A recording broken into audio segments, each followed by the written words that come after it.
Dear second P U C students, reported ಸ್ಪೀಚ್ಗೆ ಸಂಬಂಧಪಟ್ಟಂತೆ ಮತ್ತೊಂದು ಪ್ರಶ್ನೆಯನ್ನು ನಾವಿಲ್ಲಿ ಡಿಸ್ಕಷನ್ ಮಾಡ್ತಾ ಇದ್ದೇವೆ. ನಿಮ್ಮ ಮಾಡೆಲ್ ಕ್ವಶನ್ ಪೇಪರಿಂದ ಈ ಒಂದು ಕ್ವಶನ್ ಅನ್ನು ತೆಗೆದುಕೊಳ್ಳಲಾಗಿದೆ ವಿದ್ಯಾರ್ಥಿಗಳೇ. ಸೊ ಯಾವೆಲ್ಲ ರೂಲ್ಸ್ಗಳನ್ನು ಫಾಲೋ ಮಾಡಬೇಕು ನೋಡ್ತಾ ಹೋಗೋಣ. ಇಲ್ಲಿ ಕಮ್ಯುನಿಕೇಶನ್ ನಡೀತಾ ಇರತಕ್ಕಂಥದ್ದು ರೂಫ್ ಮತ್ತು ಎಲ್ಡರ್ಸ್ ಇವರ ಮಧ್ಯೆ. ಸೊ ಫಸ್ಟ್ ಸೆಂಟೆನ್ಸ್ ಅನ್ನು ಗಮನಿಸಿ. We have A minister from our village ಅಂತ ಇದೆ. ಈ ಫಸ್ಟ್ ಸೆಂಟೆನ್ಸ್ ಅಲ್ಲಿ ಯಾವೆಲ್ಲ ಬದಲಾವಣೆ ಮಾಡಬೇಕು ಅನ್ನೋದನ್ನ ಮೊದಲಿಗೆ ನೋಡೋಣ. ಇಲ್ಲಿ ವಿ ಅಂತ ಇದೆ. ಸೊ ವಿ ಅಂದ್ರೆ ನಾವುಗಳು ಅಂತ. ಸೊ ಇದನ್ನ ನಾವು ಅವರು ಅಂತ ಮಾಡಬೇಕಾಗುತ್ತೆ. ಸೊ ದೇ ಅಂತ ಈ ಪ್ರೊನೌನ್ ಅನ್ನ ಚೇಂಜ್ ಮಾಡ್ತೇವೆ. ಮತ್ತು ಹ್ಯಾವ್ ಇರತಕ್ಕಂತಹ ವರ್ಬ್ ಏನಿದೆನೋ ಇದನ್ನ ಹ್ಯಾವ್ ಮತ್ತೆ ಹ್ಯಾಸ್ ಬಂದಾಗ ಯಾವಾಗಲೂ ಕೂಡ ಪಾಸ್ಟ್ ಟೆನ್ಸ್ಗೆ ಚೇಂಜ್ ಮಾಡಿ ಹ್ಯಾಡ್ ಅಂತೇಳಿ. ಮಿನಿಸ್ಟರ್ ಫ್ರಮ್ ಅವರ್ ವಿಲೇಜ್ ಅಂತ ಇದೆ. ಅವರ್ ಇರೋದನ್ನ ವಿದ್ಯಾರ್ಥಿಗಳೇ ನಮ್ಮ ಅಂತ ಇದೆ, ಅವರ ಅಂತ ಮಾಡಬೇಕು. ಸೊ ದೇರ್ ಅಂತ ಚೇಂಜ್ ಮಾಡ್ತೇವೆ, ದೇರ್ ವಿಲೇಜ್ ಅಂತೇಳಿ. ಸೊ ಈ ಮೂರು ಬದಲಾವಣೆಗಳನ್ನು ಮಾಡಿಕೊಂಡು ನೀವು ಫಸ್ಟ್ ಸೆಂಟೆನ್ಸ್ನ ಬರಿಬೇಕಾಗುತ್ತೆ. ಇಲ್ಲಿ ರೂಫ್ ಅಲ್ವಾ ಹೇಳ್ತಾ ಇರೋದು. ಸೊ ಅಲ್ಲಿಂದ ನಾವು ಸೆಂಟೆನ್ಸ್ನ ಸ್ಟಾರ್ಟ್ ಮಾಡ್ತೇವೆ. ರೂಫ್ ಸೆಡ್ ಟು, ನೋಡಿ ಸೆಡ್ ಟು ಅಂತಾನು ಬರಿಬಹುದು ಅಥವಾ ಟೋಲ್ಡ್ ಎಲ್ಡರ್ಸ್ ಅಂತಾನು ಬರಿಬಹುದು. Ruth said to elders that, ಈ ರೀತಿ ಸೆಂಟೆನ್ಸ್ ಅನ್ನ ಸ್ಟಾರ್ಟ್ ಮಾಡ್ತೇವೆ. ವಿ ಇರೋದನ್ನ ಅಲ್ಲಿ ಹೇಗೆ ಚೇಂಜ್ ಮಾಡಿದೆವು ದೇ ಅಂತೇಳಿ ಹಾಗೆ ಚೇಂಜ್ ಮಾಡಿ ದೇ ಹ್ಯಾವ್ ಇರೋದನ್ನ they had a minister from our village ಇರೋದನ್ನ ದೇರ್ ವಿಲೇಜ್ ಅಂತೇಳಿ ಚೇಂಜ್ ಮಾಡಿ ಬರಿತಾ ಇದ್ದೇವೆ ಫಸ್ಟ್ ಸೆಂಟೆನ್ಸ್ ನ. ಇನ್ನು ಸೆಕೆಂಡ್ ಸೆಂಟೆನ್ಸ್ ಅನ್ನ ಗಮನಿಸಿ. Do you want him to lose in this election ಅಂತ ಇದೆ. ಗಮನಿಸಿ ವಿದ್ಯಾರ್ಥಿಗಳ ಸೆಂಟೆನ್ಸ್ ಅನ್ನ. Do you want him to lose in this election, ಈ ಎಲೆಕ್ಷನ್ ಅಲ್ಲಿ ಅವನು ಸೋಲ್ಬೇಕು ಅಂತ ನೀವು ಬಯಸ್ತೀರಾ ಅಂತ ಇದೆ.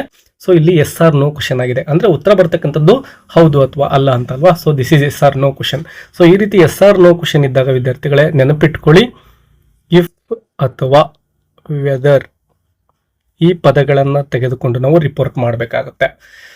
ಇಲ್ಲಿ ಮೊದಲಿಗೆ ಏನೆಲ್ಲ ಬದಲಾವಣೆ ಆಗಬೇಕು ಅಂದ್ರೆ ನೋಡಿ, ಯು ಅಂತಕ್ಕಂಥದ್ದು ಮೊದಲಿಗೆ ಬರುತ್ತೆ, ಡೂ ಈ ಕಡೆ ಹೋಗುತ್ತೆ, ಡೂ ವಾಂಟ್ ಅಂತ ಆಗುತ್ತೆ. ಆಗ ಡೂ ಡಿಲೀಟ್ ಆಗಿ ಕೇವಲ ವಾಂಟ್ ಮಾತ್ರ ಉಳ್ಕೊಳ್ಳುತ್ತೆ. ಯಾಕೆಂದ್ರೆ ವಿ ಒನ್ ಅಲ್ಲಿ ಅಂದ್ರೆ ವರ್ಬ್ ಒನ್ ಅಲ್ಲಿ ಇರೋದ್ರಿಂದ, ಪ್ರೆಸೆಂಟ್ ಟೆನ್ಸ್ ಅಲ್ಲೇ ಇರೋದ್ರಿಂದ ಹಿಮ್ ಇರೋದು ಯಾವುದೇ ಬದಲಾವಣೆ ಆಗೋದಿಲ್ಲ. To lose in this selection, ನೋಡಿ ಯು ಇರೋದಿಲ್ಲ ಮೊದಲಿಗೆ. ನೋಡಿ ಯು ಇರೋದನ್ನ ಎಲ್ಡರ್ಸ್ಗೆ ಹೇಳ್ತಾ ಇರೋದಲ್ವಾ, ನೀವು ಅಂತ ಹೇಳ್ತಾ ಇದ್ದೇನೆ, ಅಂದ್ರೆ ಅವರು ಅಂತ ಆಗಬೇಕು. ಸೊ ದೇ ಅಂತ ಆಗಬೇಕು, ದೇ. ಮತ್ತು ವಾಂಟ್ ಇರೋದನ್ನ ಗಮನಿಸಿ ವಿದ್ಯಾರ್ಥಿಗಳೇ, ಪಾಸ್ಟ್ ಟೆನ್ಸ್ಗೆ ಚೇಂಜ್ ಮಾಡಬೇಕಾಗುತ್ತೆ. ವರ್ಬ್ ಅನ್ನ ವಾಂಟೆಡ್ ಅಂತ ಆಗುತ್ತೆ. ಹಿಮ್ ಇರೋದು ಆಸ್ ಇಟ್ ಇಸ್ ಇರುತ್ತೆ. To lose in this selection, this ಇರ್ತಕ್ಕಂಥದ್ದನ್ನ ವಿದ್ಯಾರ್ಥಿಗಳೇ ನೋಡಿ ದಟ್ ಅಂತ ಚೇಂಜ್ ಮಾಡಬೇಕಾಗುತ್ತೆ. ಇಷ್ಟು ಬದಲಾವಣೆ ಮಾಡಿಕೊಂಡು ಆ ಸೆಂಟೆನ್ಸ್ ನ ಬರಿಬೇಕು. ಹಿ ಆಸ್ಕ್ಡ್ ಅಥವಾ ರೂಫ್ ಅಲ್ವಾ ಕೇಳ್ತಾ ಇರೋದು. ಹಿ ಆಸ್ಕ್ಡ್ ಯಾರನ್ನ ಕೇಳ್ತಾ ಇರೋದು, ಎಲ್ಡರ್ಸ್ನ. He asked elders. ನೋಡಿ ಈಗ ಇಫ್ ಅನ್ನ ತೆಗೆದುಕೊಳ್ಬೇಕು ವಿದ್ಯಾರ್ಥಿಗಳೇ. ಇಫ್ ಅಥವಾ ವೆದರ್ ಎರಡರಲ್ಲಿ ಒಂದನ್ನ ತೆಗೆದುಕೊಳ್ತೇವೆ. ಇಫ್ ಈಗ ಯು ಇರೋದನ್ನ ನೋಡಿ, ಇಲ್ಲಿ ಯು ಇದೆ ಅಲ್ವಾ. ಸೊ ಈ ಯು ಅನ್ನ ತೆಗೆದುಕೊಂಡು ನಾವು ಬರಿಬೇಕು. ದೇ ಅಂತ ಚೇಂಜ್ ಆಗುತ್ತೆ pronoun. If they.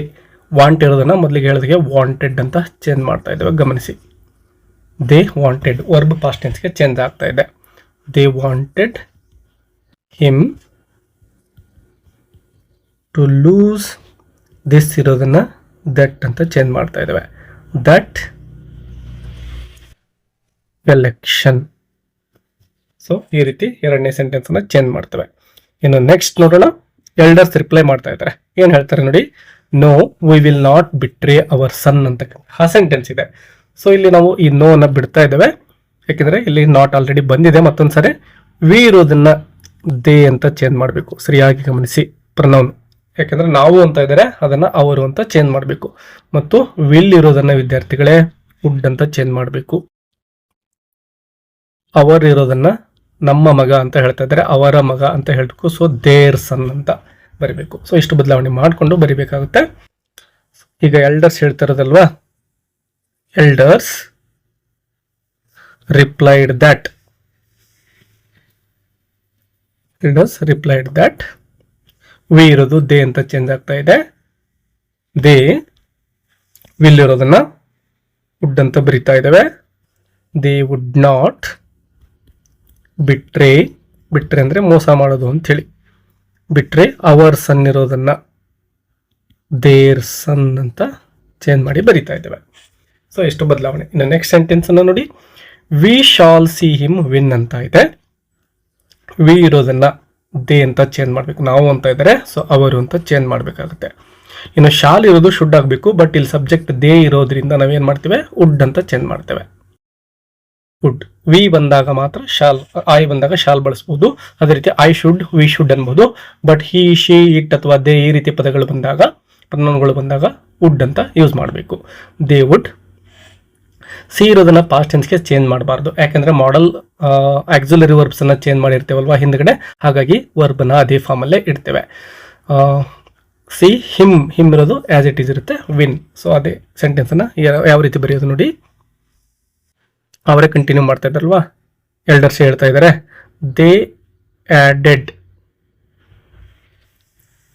That. We ಇರೋದು ದೇ ಅಂತ ಆಗ್ತಾ ಇದೆ. ದೇ. ಶಾಲ್ ಇರೋದು ವುಡ್ ಅಂತ ಚೇಂಜ್ ಮಾಡಿದ್ದೇವೆ. They would C him win. So ಇಷ್ಟು ಬದಲಾವಣೆಗಳು. ಇನ್ನು ಕೊನೆಯ ಸೆಂಟೆನ್ಸ್ ಅನ್ನ ಗಮನಿಸಿ ವಿದ್ಯಾರ್ಥಿಗಳೇ. ರೂಫ್ ಏನ್ ಮಾಡ್ತಿದ್ದಾನೆ, thank you for your support. ಅವರ ಸಪೋರ್ಟ್ಗೆ ಥ್ಯಾಂಕ್ಸ್ ಅನ್ನ ಹೇಳ್ತಾ ಇದ್ದಾನೆ. ಸೊ ಥ್ಯಾಂಕ್ ಇರೋದನ್ನ ಪಾಸ್ಟ್ ಟೆನ್ಸ್ಗೆ ಚೇಂಜ್ ಮಾಡಬೇಕು, ಥ್ಯಾಂಕ್ಡ್ ಅಂತ ಆಗಬೇಕು. ಇರೋದನ್ನ ಯಾರಿಗೆ, ಅವರಿಗೆ ಹೇಳ್ತಾ ಇದ್ದಾನಲ್ವಾ, ದೆಮ್ ಅಂತ ಆಗಬೇಕು. ಥ್ಯಾಂಕ್ ಯು ಇರೋದನ್ನ ನಿಮಗೆ ಎಂದಿದೆ ಅವರಿಗೆ ಅಂತ ಆಗಬೇಕು. ನಿಮಗೆ ಎಂದಿರೋದನ್ನ ಅವರಿಗೆ, ಮತ್ತು ಯುವರ್ ಇರೋದನ್ನ, ನಿಮ್ಮ ಇರೋದನ್ನ ಅವರ ಅಂದ್ರೆ ದೇರ್ ಅಂತ ಚೇಂಜ್ ಆಗಬೇಕು. ದೇರ್ ಸಪೋರ್ಟ್ ಅಂತೇಳಿ. Ruth thanked them. Ruth thanked them for your support ಇರೋದನ್ನ ದೇರ್ ಸಪೋರ್ಟ್ ಅಂತೇಳಿ ಚೇಂಜ್ ಮಾಡ್ತಾ ಇದ್ದಾವೆ. ಸೊ ಈ ರೀತಿ ರಿಪೋರ್ಟೆಡ್ ಸ್ಪೀಚನ್ನು ಬರೀಬೇಕು ವಿದ್ಯಾರ್ಥಿಗಳೇ.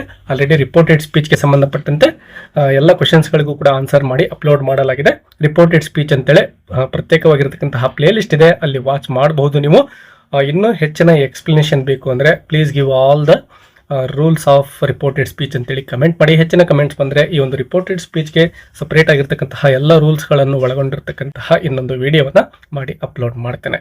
ಎಲ್ರಿಗೂ ಕೂಡ ಒಳ್ಳೆಯದಾಗಲಿ ವಿದ್ಯಾರ್ಥಿಗಳೇ, ಮತ್ತು ಚಾನಲನ್ನು ಸಬ್ಸ್ಕ್ರೈಬ್ ಮಾಡ್ಕೊಳ್ಳಿ. ಹೆಚ್ಚಿನ ಒಂದು ಯೂಸ್ಫುಲ್ ಲೆಸನ್ಸ್ ನಿಮಗೆ ಸಿಗುತ್ತೆ. Take care and all the best for your examination.